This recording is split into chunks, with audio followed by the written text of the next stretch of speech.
भारत का पश्चिम बंगाल राज्य एक समृद्ध ऐतिहासिक और सांस्कृतिक संरचना है।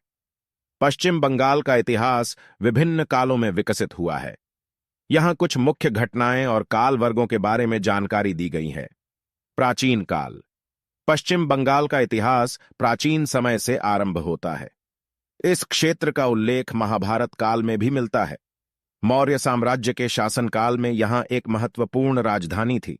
गुप्त साम्राज्य के समय में भी इस क्षेत्र में संस्कृति और कला का विकास हुआ। पाल वंश।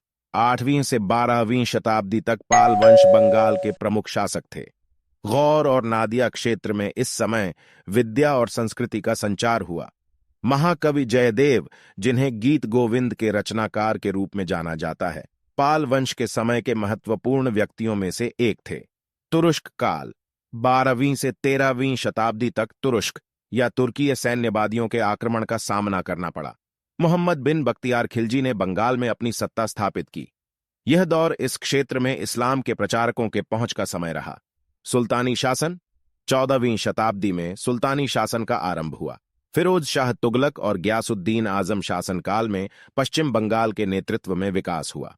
वास्तव में बंगाल एक अलग शासन क्षेत्र नहीं था, बल्कि इस क्षेत्र में कई छोटे शासनकार शासन करते थे। मुगल साम्राज्य। 16वीं शताब्दी में मुगल साम्राज्य ने पश्चिम बंगाल को अपने अधीन कर लिया। यहाँ पर्यटन, वाणिज्य और साहित्यिक कार्यों का प्रचार हुआ। मुगल काल में धार्मिक सहयोग, विभाजन और कला का विकास हुआ। अंग्रेजी और ब्रिटिश शासन।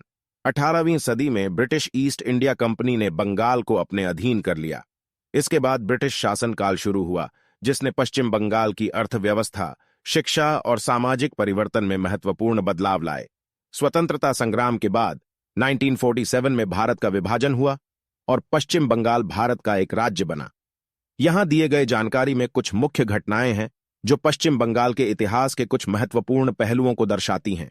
इसके अलावा पश्चिम बंगाल में भूगोलिक, सांस्कृतिक और राजनीतिक परिवर्तनों ने इसका विकास प्रभावित किया है।